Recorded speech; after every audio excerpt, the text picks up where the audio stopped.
বাংলার শতাধিক দ্বীপগুলির মধ্যে উল্লেখযোগ্য এটি হল মৌসুমী আইল্যান্ড।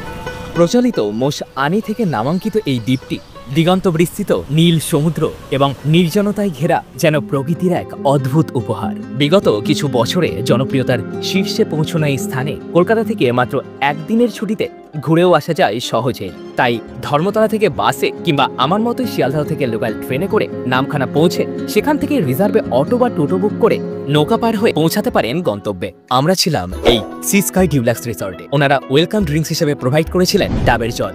তারপর রকমারি সব পদ দিয়ে ভুড়িভোজ সেরে বিকেলটা কাটিয়েছিলাম সমুদ্রের ধারেই। সন্ধ্যাতে এলো পকোড়া চামুড়ি, অর্ডার দিয়েছিলাম চিকেন বারবিকিউরও। শেষমেশ তৃপ্তির সাথে ডিনার সেরে বিশ্রাম নিয়ে পরের দিন সকালে গেছিলাম লোকাল সাইট সিনে।